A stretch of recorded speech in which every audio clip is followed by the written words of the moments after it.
കിട്ടിയോ? കിട്ടി, നല്ലൊരു കിട്ടി. എന്റെ ജീവിതത്തിലെ ആദ്യത്തെ ഫാഷൻ ഷോ ആണ് ഞാൻ ഇവിടെ ഫ്രണ്ടിൽ നിന്ന് കണ്ടത്.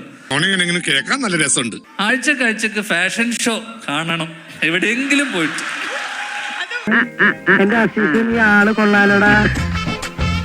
അന്ന് ഇതുപോലത്തെ ജഡ്ജിമാരും കുറെ ചോദ്യങ്ങൾ ഉണ്ടാവാതിരുന്നാൽ മാത്രം.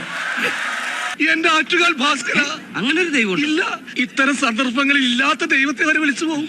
കാവ്യമാധവൻ ഓർ മഞ്ജു വാര്യർ ഓർ ഭാവന, ഇതൊക്കെയാണോ ചോദ്യം? ഇതൊക്കെ കേൾക്കേണ്ട വല്ല കാര്യമുണ്ടോ? അപ്പോളേ പറയുമ്പോ ഫീൽ ചെയ്യരുത്, നിങ്ങൾക്ക് ഈ പണി പറ്റിയതല്ല. കാവ്യമാധവൻ ഓർ മഞ്ജു വാര്യർ എന്നുള്ള ചോദ്യത്തിന് ശേഷം ഞാൻ പ്രതീക്ഷിച്ച ചോദ്യം ദിലീപ് ഓർ പൾസർ സുനി എന്നുമല്ലാതിരിക്കുന്നു. നമുക്കിട്ടെന്ന് വെച്ചല്ലേ. നീയാണ് മോനെ ആൺകുട്ടി, ഇത്രയും ഇങ്ങനത്തെ ഒരു നരി ഞാൻ കണ്ടില്ല. പിന്നെ ലക്ഷ്മിയുടെ നമ്മൾ ശ്രദ്ധിച്ചു കഴിഞ്ഞാൽ ലക്ഷ്മിയുടെയും ശോഭയുടെയും ഇംഗ്ലീഷിൽ തന്നെ ഒരു വ്യത്യാസമുണ്ട്, ശ്രദ്ധിച്ചിട്ടുണ്ടോ? സംസാരത്തിൽ ഭയങ്കര വ്യാകരണമുണ്ട്.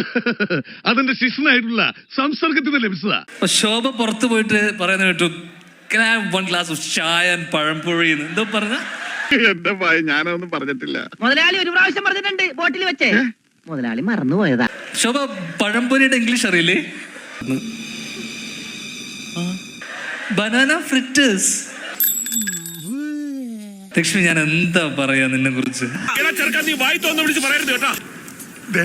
എനിക്ക് പ്രശ്നം വയ്യ. എനിക്ക് ഈ ഇരിപ്പിൽ അങ്ങോട്ട് സമാധിയായാൽ മതിയായിരുന്നു. അത് കൊള്ളാം.